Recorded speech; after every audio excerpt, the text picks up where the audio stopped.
Sí, Sí. se ve. Bueno, aquí está. Ven ustedes, ve Nayeli. Tenemos un plásmido que cortamos con la enzima EcoR1. Ajá. Ujú. Aquí está el sitio de corte para EcoR1. Fíjate, aquí está. Es este. Este sitio de corte, nosotros lo vamos a, cuando tú cortas en este sitio, acuérdate, vamos a dejar extremos pegajosos. Ajá. Y lo que hicimos fue que, pues, nos dimos cuenta de que no teníamos que cortarlo, entonces lo metimos otra vez a un tubo de ensayo o un tubo Eppendorf. Los extremos se complementaron, ajá, se complementaron los extremos, pusimos la ligasa y se volvió a ligar. Pero hay una porción de él que quedó, que tenemos, que sí cortamos. Y esos cuatro, otra vez ya me pasó lo mismo. Perdón, chicos, es que no sé qué hago.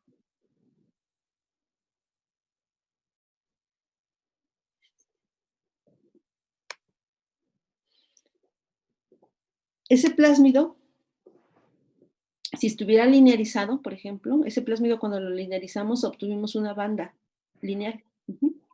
Pero cuando nosotros lo sometimos a una electroforesis y estaba sin digerir o sin cortar, nos dio este patrón de migración. ¿Qué pasaría si yo aquí adiciono un plásmido, en un quinto carril plásmido digerido con la enzima EcoR1? ¿Qué pasaría? Pues como, o sea, pero ya cortado. Cortadito.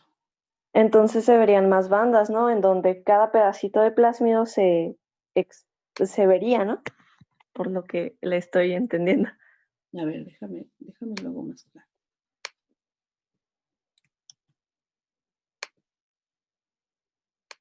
Mira. Aquí vamos a poner el formato de la imagen. Recortar. Supongamos que este es nuestro plásmido que cortamos, ¿sale? Que este es el plásmido que metimos a la electroforesis y que es el que cortamos con la enzima EcoR1. Nosotros vamos a tener DNA enrollado, DNA sin digerir, no ha sido cortado, entonces vamos a comparar. Ay, perdón.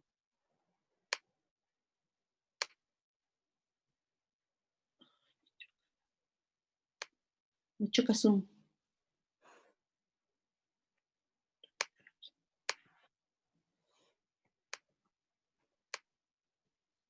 Formato de imagen.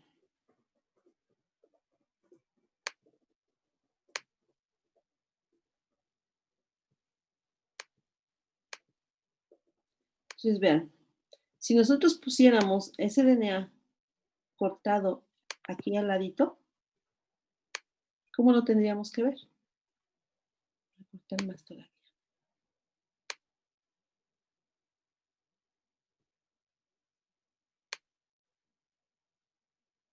Miren, así se ve un plásmido digerido y un plásmido sin digerir. Cuando nosotros linearicemos este plásmido, el PSW, como tiene solo un sitio de corte, vamos a ver algo así. Primero tendríamos que ver DNAs en el patrón de migración de un DNA que no ha sido digerido o del PS que no ha sido digerido y el PC digerido. Entonces, vean ustedes, si ven este tipo de enrollamiento o si ven este tipo de migración es porque tenemos diferentes tipos de plásmido, ¿no? DNA circular relajado, DNA circular enrollado y DNA súper enrollado. Entonces el patrón de migración va a ser diferente cuando nosotros tenemos o cuando cortamos nuestro plásmido, que solamente tendríamos que ver una sola banda. ¿Qué pasaría si el PSW tuviera más de una banda? Más de un sitio de corte para el EcoR1.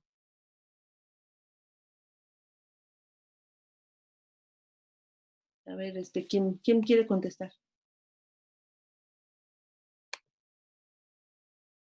A ver, Noé, ¿qué pasaría si tuviéramos dos sitios de corte para EcoR1 en el plásmido? Si tuviéramos dos, por ejemplo, ¿cuántos fragmentos de DNA esperarías tú? ¿Con 2 sitios de corte? Ajá, tenemos dos. Este es mi plásmido y tenemos dos sitios de corte para EcoR1. Este es mi plásmido, fíjate. Sí. Cuando teníamos solamente uno, fíjate, aquí tenemos dos sitios de corte, un plásmido, ¿sale? Tenemos un sitio de corte, nos queda lineal. Si tenemos dos sitios de corte, ¿qué pasaría? Pues habría más fragmentos de... ¿Cuántos? ¿2?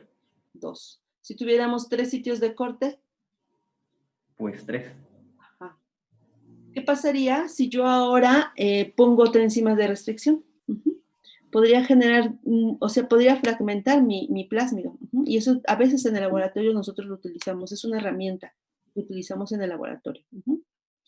Entonces, por ejemplo, aquí ya no los traigo.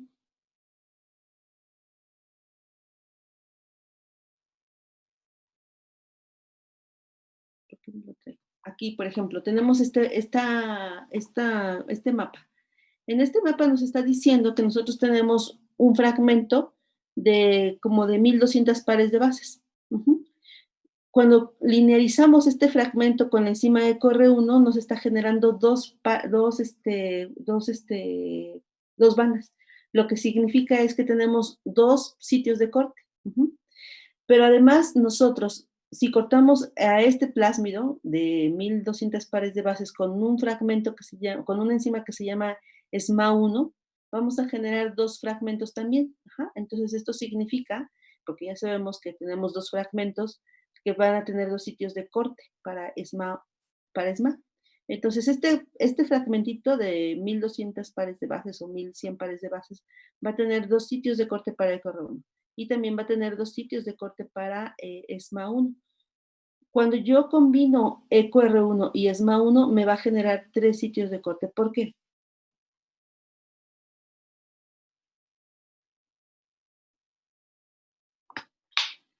¿Por qué?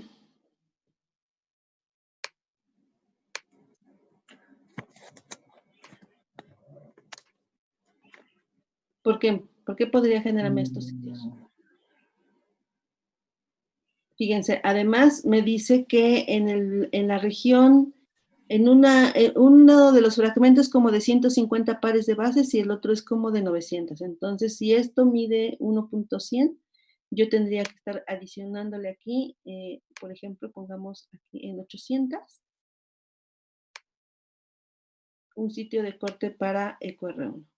Perdón.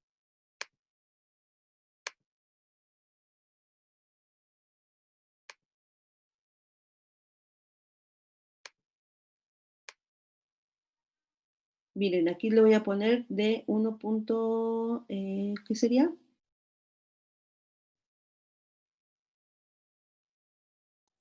1.2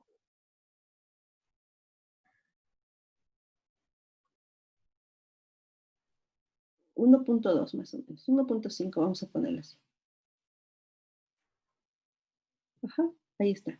Esta la tendría que estar poniendo alrededor de los 800. 900 y cachito. Más o menos por acá. Entonces, esto es cuando yo corto con EcoR1. Fíjense, aquí tendría este EcoR1. Ajá. Yo aquí tengo mis dos fragmentos. Cuando yo corto con SMA, me dice que me genera un fragmento como de 500 pares de bases y el otro como de 700, como de 600, ¿sale? Entonces yo voy a poner aquí esta misma. Ahora le voy a poner en otro color nada más. Aquí voy a ponerle de color rojo porque me gusta mucho el rojo. Sí, control V. Y este lo voy a dejar en... Doctora, tengo una pregunta. Sí, dime. ¿Tiene importancia cuál enzima va primero? No. Generalmente nosotros en el laboratorio lo que hacemos es que hacemos un cóctel de enzimas y las ponemos las dos. En algunas ocasiones resulta que sí tenemos que ponerlas de forma diferente. Ajá, primero incubar con una y luego incubar con la otra, pero en algunas circunstancias podemos poner las dos enzimas al mismo tiempo. Dependerá de si la enzima trabaja en las mismas condiciones de pH, de temperatura y de cofactores y todo eso. Ajá. Si trabaja de la misma forma, entonces con los mismos cofactores y con todo eso, entonces tú puedes colocarla en el mismo momento. Pero si no, también puedes hacer digestiones por partes. Primero pones una enzima, luego pones la otra, inactivas una enzima, quitas todos los elementos de la enzima, de la enzima previa y vuelves a hacer la digestión. Entonces vean ustedes, tengo aquí otro fragmento. Tengo el fragmento de 800 y el fragmento de 150 pares de bases. A ver, tenemos aquí fragmento. Con EcoR1 vamos a generar dos fragmentos. Uno de... Esto tendría que ser lineal. Perdón, chicos, es que estoy dormida todavía.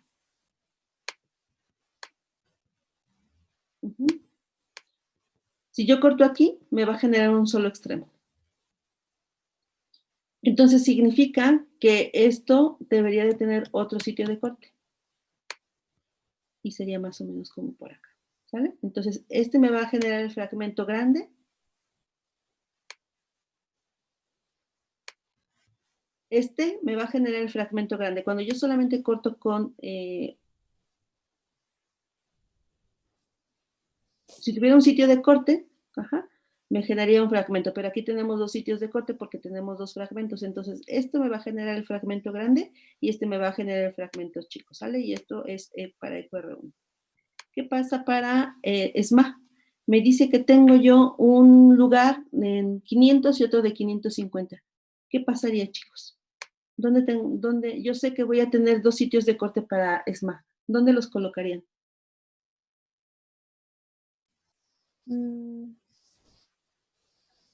Pues Vean. uno, pues igual uno sería más grande que el otro, pero no tan diferente. O sea, no sé. Vean. Ponerlo en la parte grande. Sí, pero vean. Este sitio de SMA continúa aquí. O sea, este sitio de SMA tiene que estar, no se modificó. El sitio que se modificó es el sitio de 550 cuando cortamos con EcoR1. Y este sitio se encuentra aquí, es decir, les voy a poner una flecha.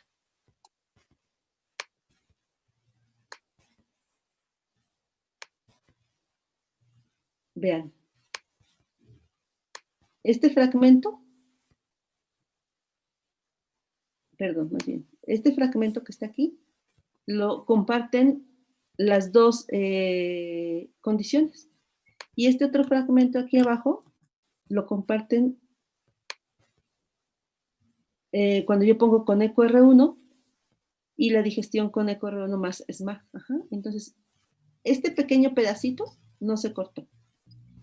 Los dos fragmentos que yo tengo para SMA no se cortaron. Entonces, si yo pusiera aquí control C, control V, es el mismo plásmido, solamente que ahorita voy a poner SMA. SMA 1 y le voy a poner en otro color, un color más verde.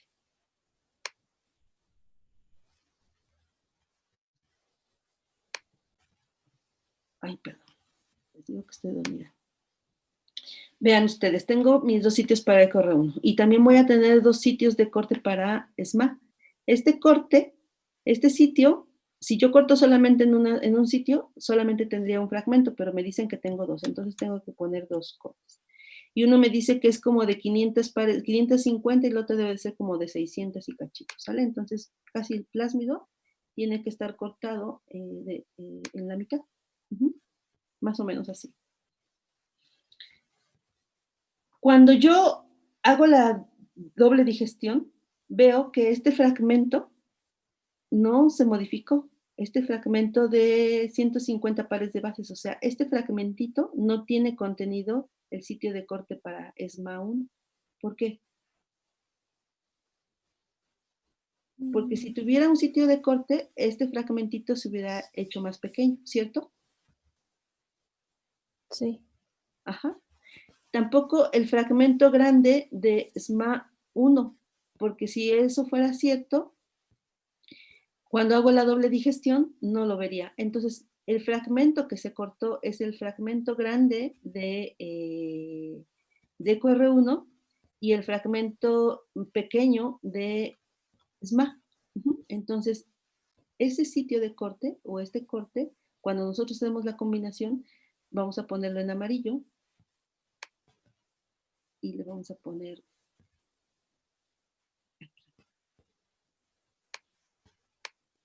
Ah, pues sí tiene lógica. ¿cómo? Sí tiene lógica. ¿Por qué?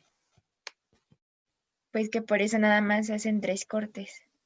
Sí, se hacen 3 cortes porque nosotros tenemos A, que es del fragmento de SMA, C, que es el fragmento de EcoR1, y B es el resultado de los dos, ¿no? Entonces aquí ya vemos que este fragmento grande es el que se cortó y el fragmento intermedio pequeño de la digestión convexa. Entonces eso significa que ese sitio debería de estar por acá.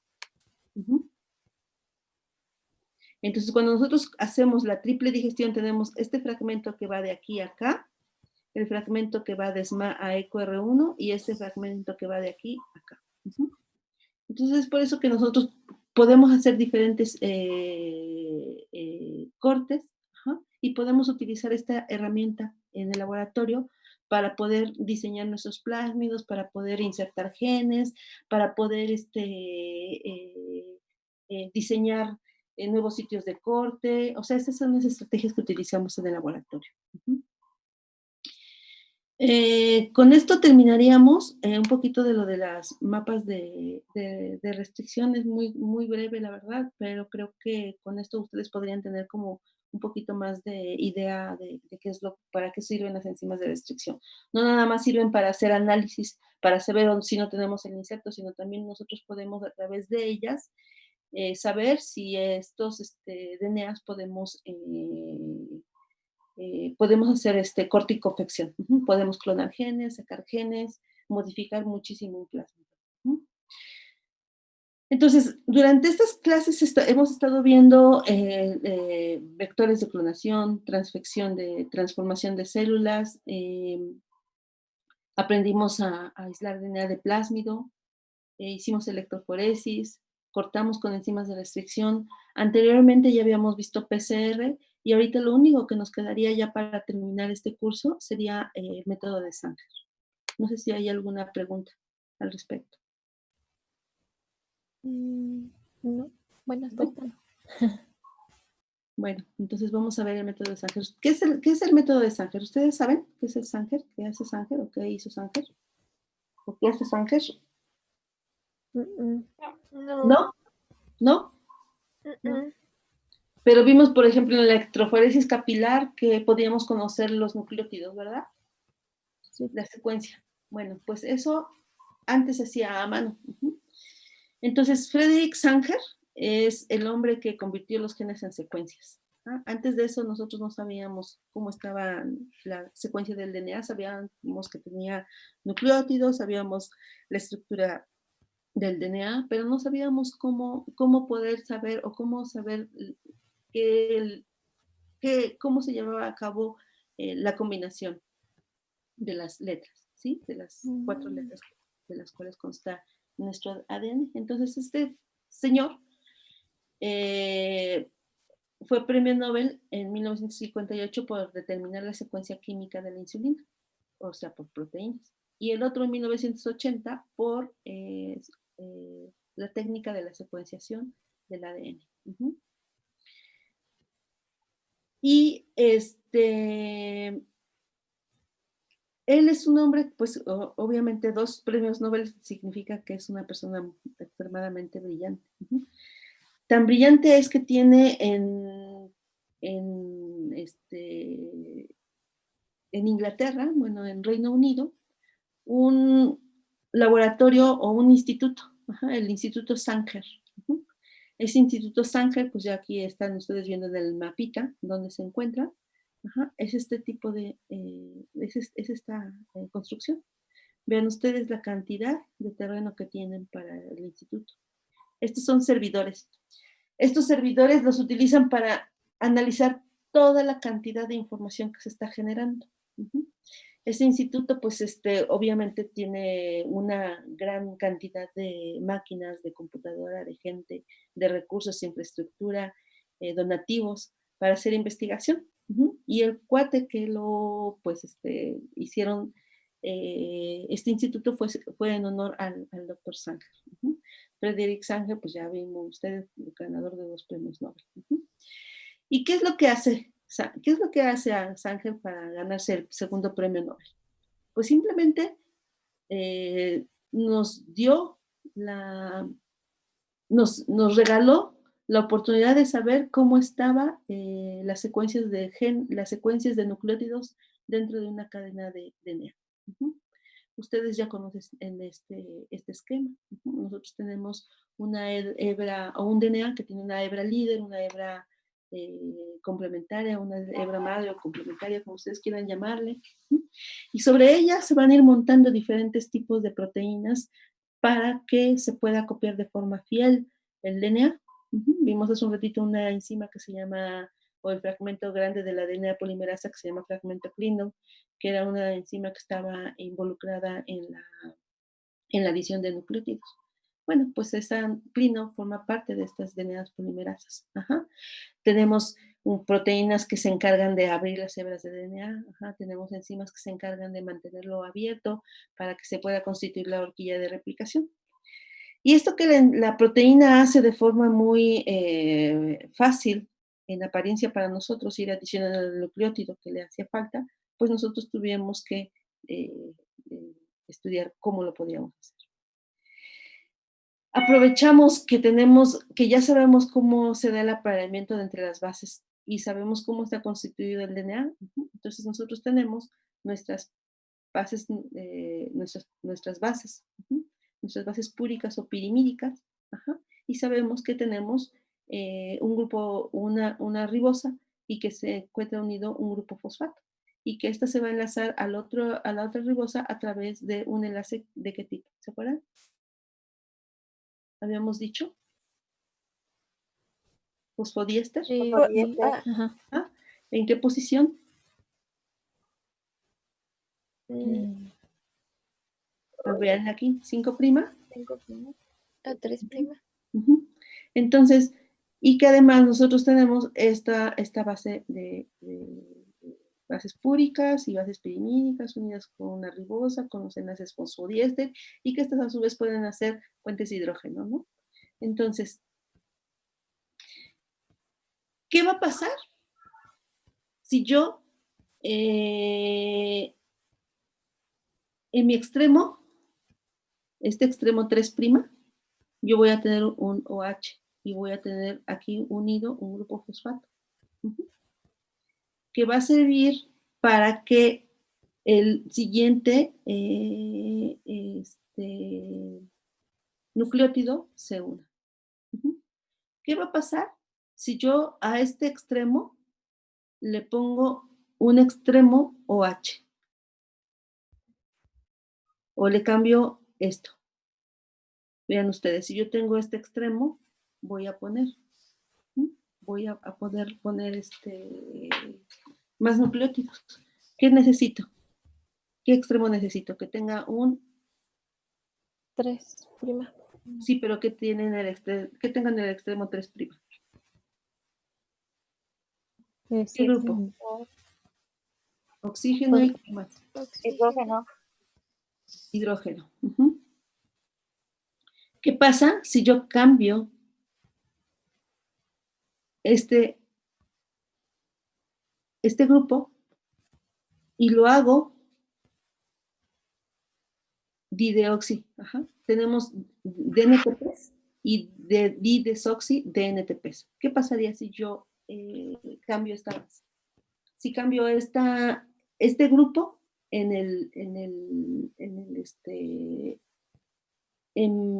mi base, en mi azúcar. ¿Qué va a pasar si yo no pongo el nucleótido adecuado? El grupo adecuado. Se rompe la cadena. Ya no podría ser mis enlaces fosfodiéster. Ajá. ¿Y qué pasaría? Pues Pues, nada. se fragmentan. Ya nos uniría el siguiente, ¿no? Ya no se uniría el siguiente. Ajá. O sea, por eso. Ya no se podría unir el siguiente. Eso que les acabo de contar es muy importante porque lo que hizo este cuate es que modificó ese extremo de la ribosa. Ajá. Y entonces con ese extremo de la ribosa ya no se puede enlazar otro nucleótido. Uh-huh. Al no enlazarse otro nucleótido, ya no hacer el enlace fosfodiéster, entonces, por ejemplo, esta hebra terminaría en timina. Pero si este fuera el nucleótido que estoy utilizando, este ya no se quedaría en citosina. Entonces, este señor lo que hizo fue que marcó. Nosotros utilizamos DNTPs de forma normal, dideoxi DNTPs, de forma normal. Pero lo que este cuate hizo fue que puso dideoxi DNTPs. Marcó este grupo y estos los marcó con una cosa que se llama fósforo 32. El alfa, beta, acuérdense, alfa, beta y gamma. Este nucleótido trifosfatado lo podríamos hacer radioactivo y marcamos el fosfato gamma. Entonces, nosotros tenemos que aquí este grupo está marcado con radioactividad, pero porque está marcado todo esto.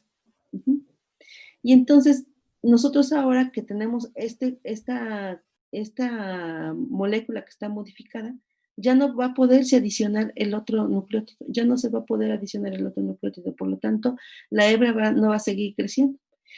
Eso significa que yo voy a tener que tener marcados dideoxinucleótidos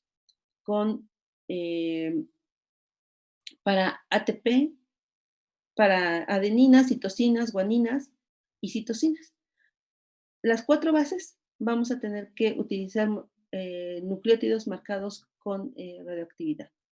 En la actualidad se utilizan nucleótidos marcados con fluoróforos, y por eso nosotros podemos ver estas secuencias con el electroenferograma.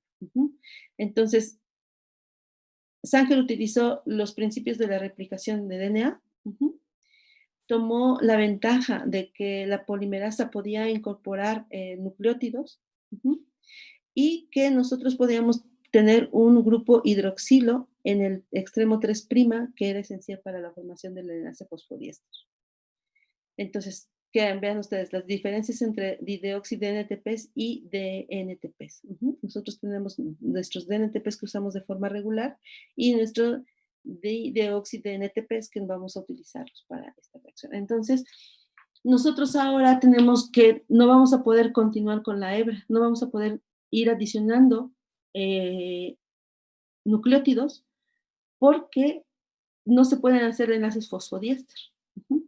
Y entonces, al no poder seguir continuando con la adición de grupos de enlaces fosfodiéster, pues ya no podemos sintetizar DNA. Se detiene ahí la reacción, ya no podemos sintetizar.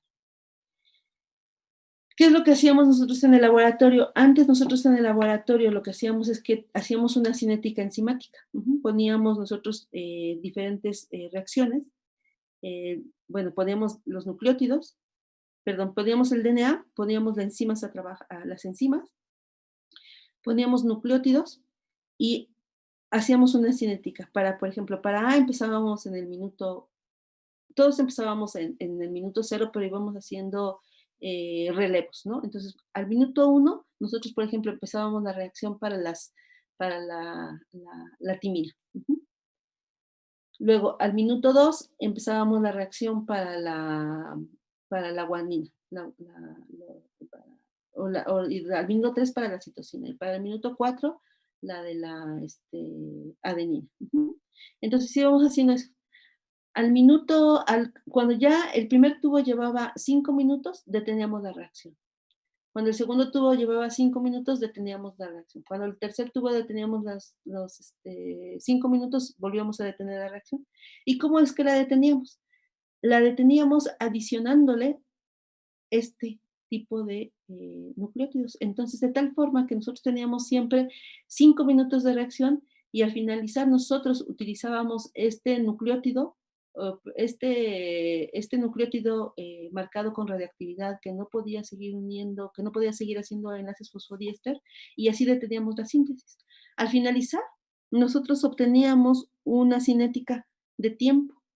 En este tiempo, las polimerasas podían haber estado trabajando, haciendo síntesis de DNA, pero cuando nosotros deteníamos la reacción, entonces había hebras que quedaban muy largas y había hebras que quedaban muy cortas. Nosotros en el laboratorio lo que hacíamos es que esto lo cargábamos en un gel. Aquí estaba la explicación. Vean ustedes, teníamos nuestros 5 tubos, tenemos nuestros nucleótidos, hacíamos la cinética y cada tubo lo desplazábamos 1 minuto. Poníamos en nuestra reacción nuestro templado, nuestra secuencia, nuestros primers, perdón, es algo que no les dije, porque aquí no tenemos un extremo 3' para seguir haciendo la reacción, necesitamos poner primers. En la célula pues tiene su extremo 3' libre, nuestros DNTPs, nuestros nucleótidos, ¿no? Y cada reacción iba a tener cada cada nucleótido marcado con radioactividad, o en la actualidad pues con cloro. Hacíamos la cinética y al finalizar, pues lo que hacíamos es que poníamos dideóxido de NTPs y deteníamos la reacción. Al mismo tiempo hacíamos un gel, gel de acrilamida, bisacrilamida, que el otro día les estaba comentando, que hacíamos unos geles de acrilamida, bisacrilamida, pasábamos nuestros geles, nuestros DNAs, ya que polimerizaba con persulfato y con TEMET, lo cargábamos en una cámara de electroforesis y de aquí iba a pasar nuestras moléculas por la porosidad de la malla. Las moléculas más grandes se iban a quedar en la parte superior y las moléculas más pequeñas pues se iban a migrar hacia la parte inferior. Vean ustedes, para estos geles nosotros añadimos un voltaje de 1200 voltios. Estos geles se corrían durante 8 horas, toda la noche.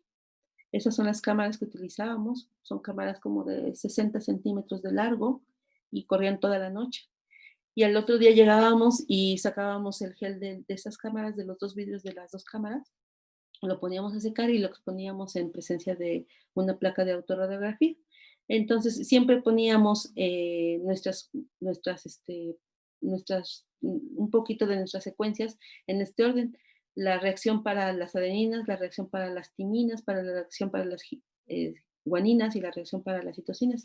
Y por eso era importante que hiciéramos esta cinética, porque todos los tubos tienen el mismo tiempo de trabajo de las enzimas, la misma cantidad de DNA, la misma cantidad de nucleótidos, es decir, todo está exactamente lo mismo. Entonces, lo que va a variar es qué tan rápido va a trabajar la polimerasa y qué tan rápido va a poder continuar con las hebras de DNA. Entonces, muy bien. Nosotros teníamos que nuestra primera letra que iba a aparecer en la placa más enfrente de la corrida sería guanina, es decir, la que tendría menor peso molecular, y así hacia arriba. Y nosotros con base a esto podríamos ir sabiendo qué tipo de nucleótidos era el que continuaba. Por ejemplo, aquí tenemos una G, luego sería una A, T, T, G, C, G, G, G, C, D, A. Y así nosotros podríamos ir sabiendo la secuencia de nuestro gen, porque las moléculas más pequeñas se iban a ir hasta el fondo, pero las moléculas más grandes iban a ser complementarias. Entonces nosotros de esta forma podíamos saber cuál era la siguiente, porque el siguiente que tenía era un poquito más pesado y seguramente tenía dos pares de bases. El siguiente era un poquitito más pesado y iba a tener tres nucleótidos. El siguiente era un poquito más pesado con 4 y así sucesivamente hasta que alcanzábamos 2, 4, 6, 8, 10, 12, 14 pares de bases. Pero nosotros podríamos tener pues 500 pares de bases en un solo gel, en un solo gel de autorradiografía. Entonces sabíamos que la banda que estaban hasta arriba, pues más o menos tenían 500 nucleótidos, y las bandas que estaban hasta abajo, pues probablemente era un nucleótido, 2 nucleótidos o 3 nucleótidos. Entonces era muy importante que nosotros corriéramos por mucho tiempo estos geles, pero que además fueran geles muy grandes.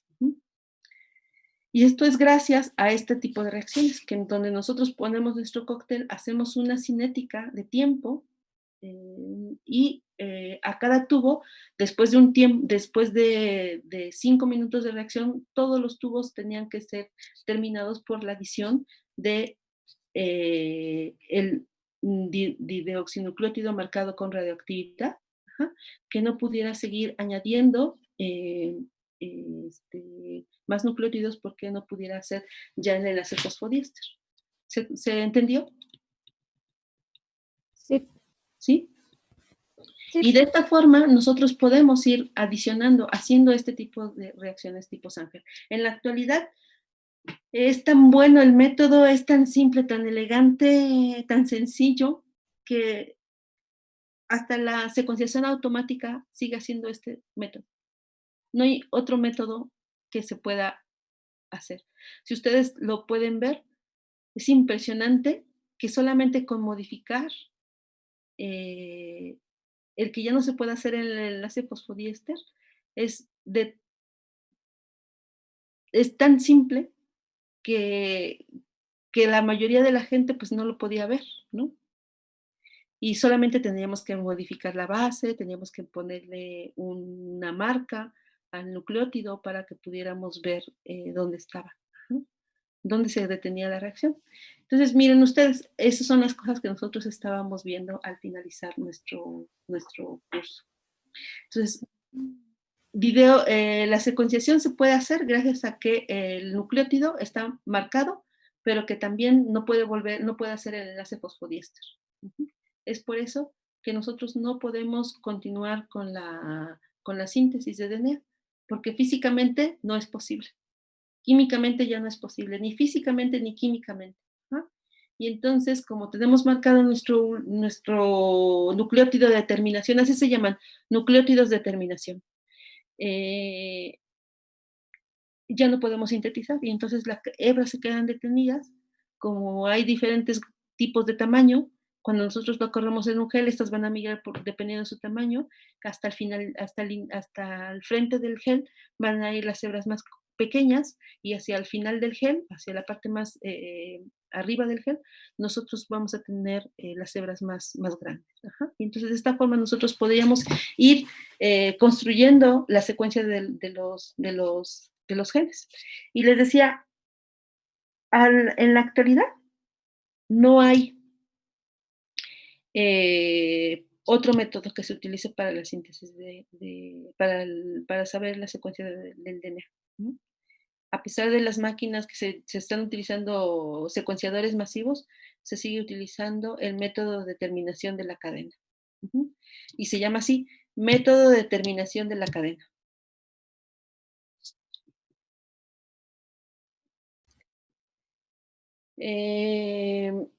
Bueno, aquí solamente es para contarles que pues aquí en la actualidad ahora utilizamos fluoróforos.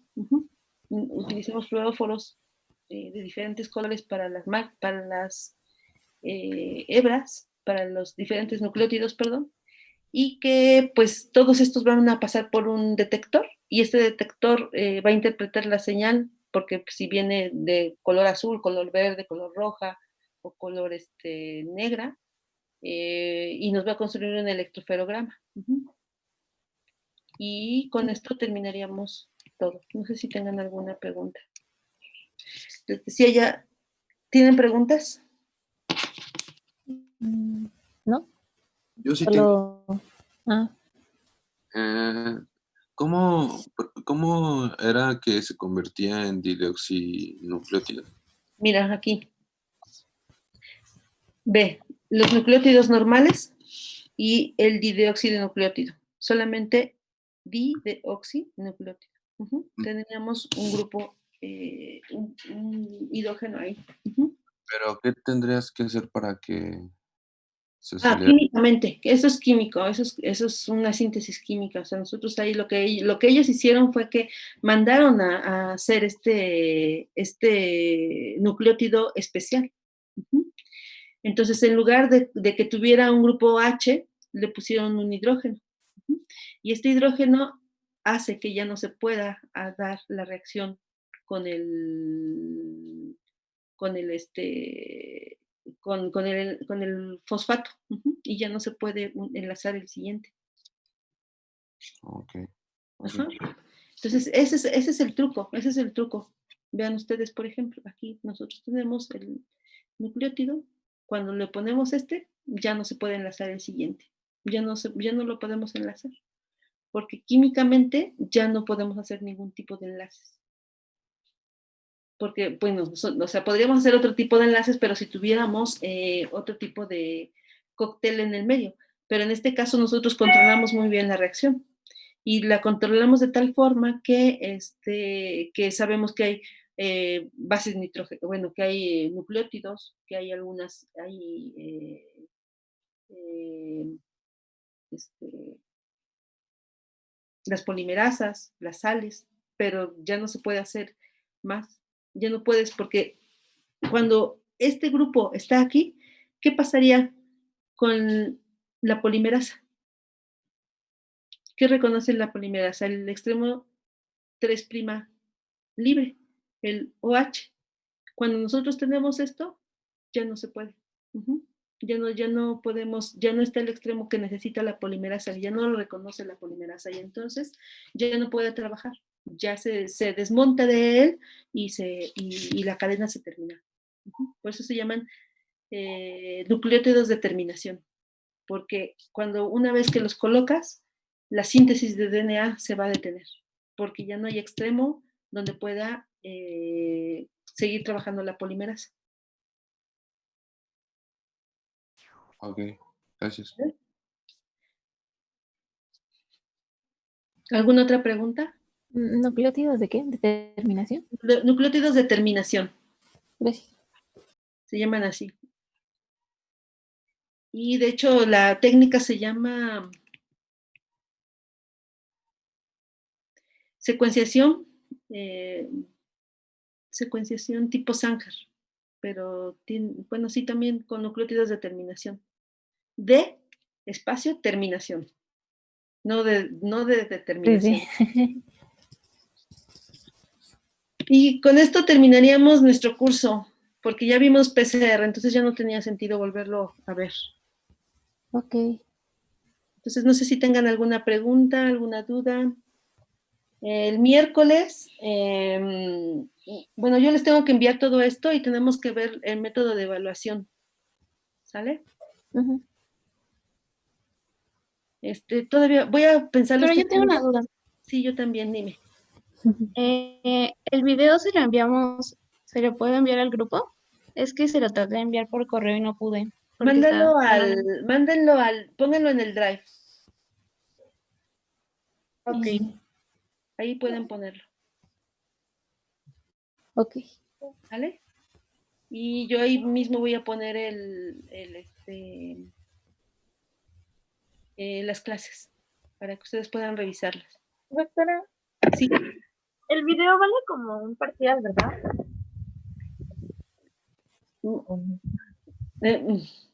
Déjeme platicar con el doctor Saldaña. Vamos a platicar él y yo este fin de semana sobre ustedes para ver cómo podemos trabajar para la calificación. De cualquier forma, les quiero decir, no se preocupen.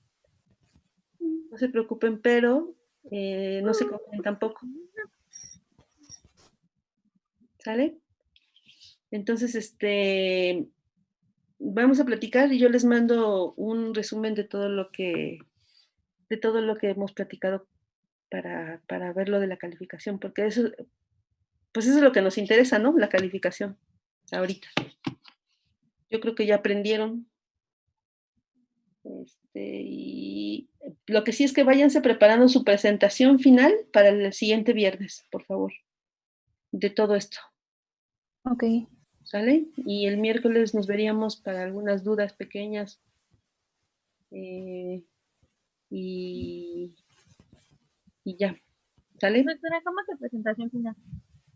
¿Cómo? ¿Cómo que presentación final? Pues sí, lo de el ensayo. Lo de bioinformática. Exacto. Ah, ya, ya. Ok.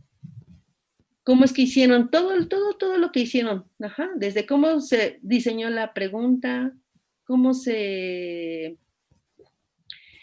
por cuál es la relevancia de sus hallazgos, todo lo que tenga que ver. O sea, algo así bonito, algo que se vea así como muy trabajadito para que...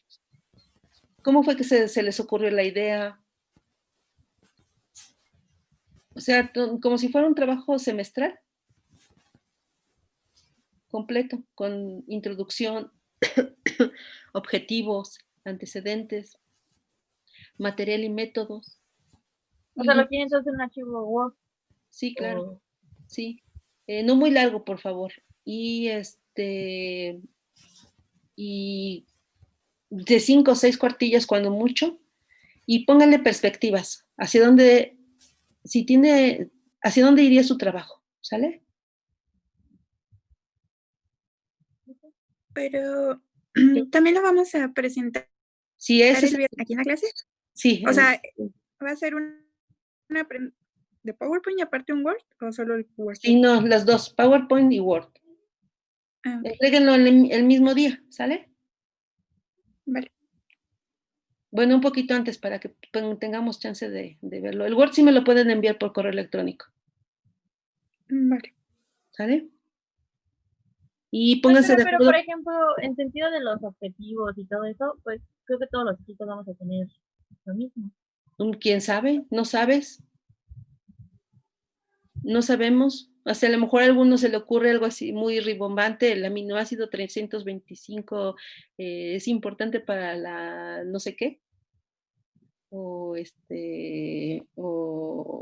sea, es que eso, justo es eso, donde nosotros podemos, en este tipo de trabajos es donde nosotros podemos explorar y explotar nuestra creatividad, ¿sí? Puede ser que sea el mismo trabajo para todos, pero no todos lo ven de la misma forma. Y eso es lo más interesante. Uh-huh. Eso es la parte que es más divertida, porque ahí se muestra la creatividad que tienen cada uno de ustedes. Porque seguramente hay algunos que van a pensar, no, pero es que el aminoácido 55 es el más importante del COP2 y lo voy a mutar. Mútenlo, por ejemplo, y vean si todavía a pesar de eso mantiene su estructura, o mútenlos de forma virtual. Mútenlos y vean si todavía a pesar de eso conservas la estructura o puede tener reconocimiento. Uh-huh. ¿Sí me expliqué? Sí. O muten a la proteína o muten ambos. O busquen otra proteína. O sea, eso va o sea, no, o sea, esto es porque nosotros estamos pensando en ella, pero ustedes podrían utilizar otras proteínas. Pero doctora, bueno, en mi caso yo no sé cómo mutar, o sea, en qué software. Mira, tendrías que bajar la secuencia y, por ejemplo, cambiar el aminoácido. Buscas el aminoácido que sabes que está haciendo interacción. Y lo regresas a la secuencia, localizas ese aminoácido y lo cambias por un aminoácido, pues no sé, con la misma carga, con el mismo grupo aromático, o con pH diferente, o haces un rompedor de estructura, ¿no? Pones una prolina, pones una glicina, pero en el DNA, ¿sí me expliqué?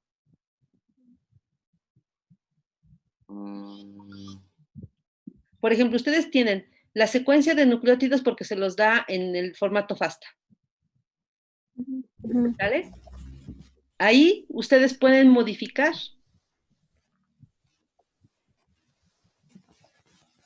Sí. Si modifican, ¿qué consecuencias tiene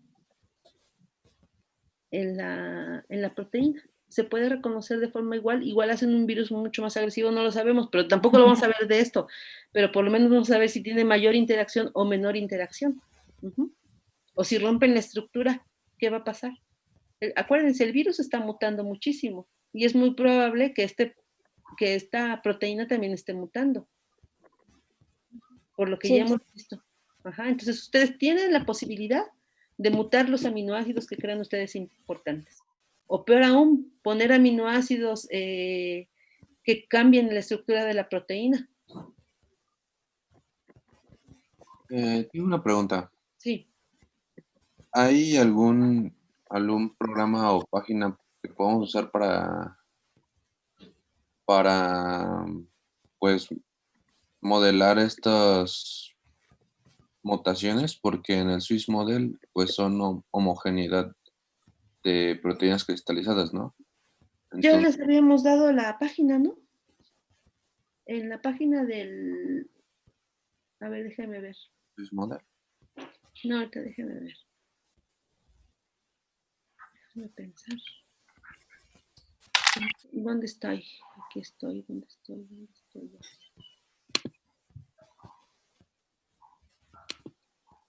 Swiss Model. Esa es la que tú te refieres, ¿no? Cuando tú vas a PubMed, en la parte de hasta abajo, en la parte...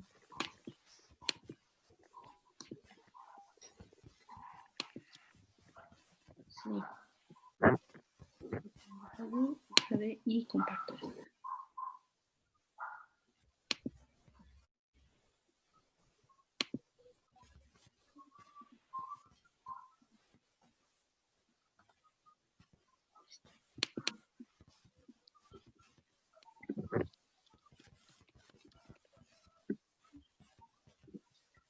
En la parte de hasta abajo, ustedes pueden ver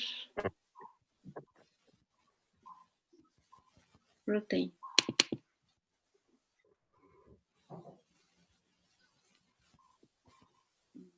Structure, ¿alguno ven a alguien que diga structure?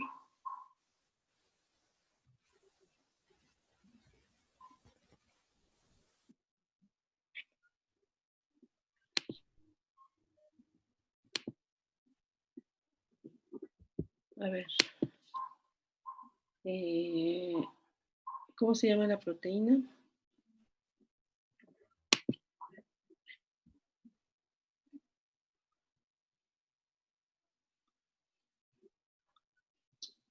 Tengo que quitarle de aquí porque esta cinta como estorba.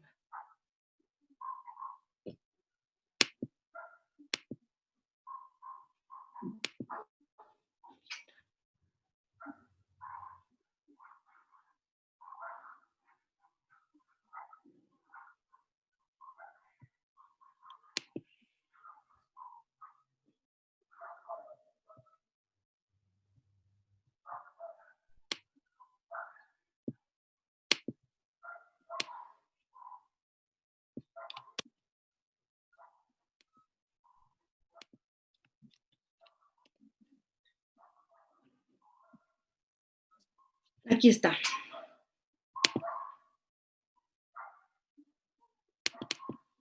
Sí, según yo sí hay un sitio y creo que no estoy dándoles el adecuado. Pero aquí en Suites, en esta plataforma,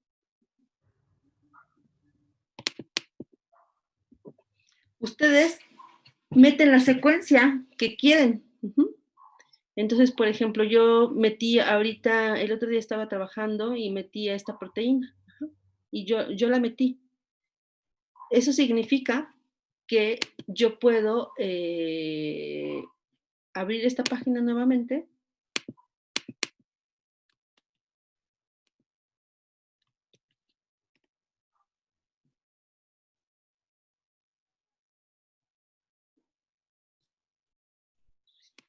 Aquí. Y yo puedo ponerle aquí mi secuencia. Por ejemplo, yo digo, pues tengo la secuencia del coronavirus y aquí la pego, ¿no? Pero yo previamente ya identifiqué cuál es el aminoácido que quiero cambiar o cuál es la secuencia de nucleótidos que quiero cambiar para que me dé un aminoácido diferente. Y ya de ahí hago todo el trabajo. Porque sí, efectivamente, si tú te vas aquí a esta, tienes que ya tener secuencias precargadas. Pero, por ejemplo, aquí les puedo comentar yo que en este trabajo, en esta modelaje que ustedes están viendo, es una proteína que no tenía ninguna homología con nada.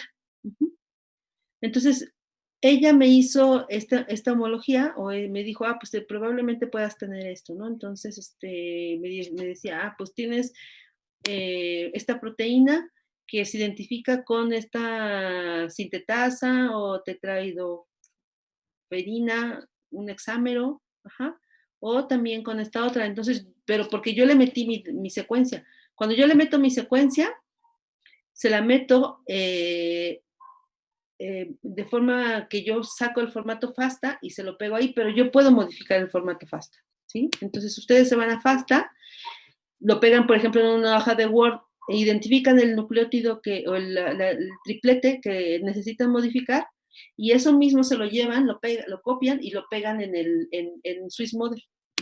Y les va a modelar lo que tengan que modelar. Entonces, de esa forma lo pueden hacer. Les decía, yo esta la metí y no era una secuencia conocida. Era una secuencia X que yo me encontré que necesitaba modelar, que estoy estudiando desde hace mucho, y dije, pues la voy a meter. Pero era una secuencia que uno puede modificar. Entonces, en Swiss Model sí puedes hacerlo, pero tienes que modificar desde el formato FASTA.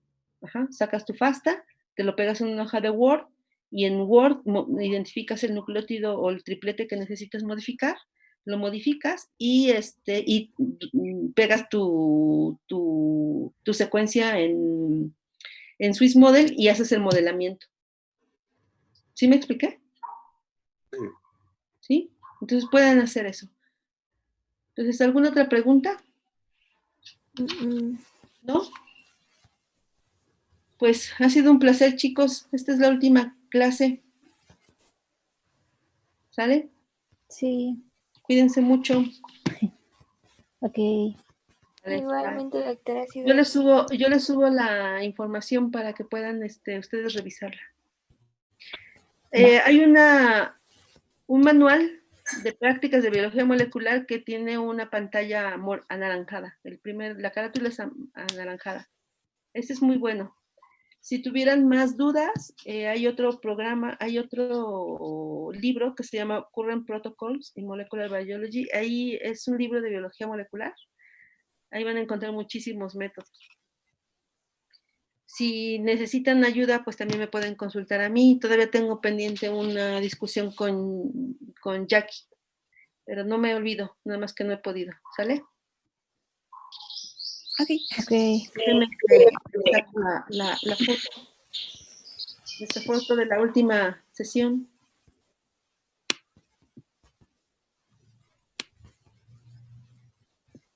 Ya se me fueron varios.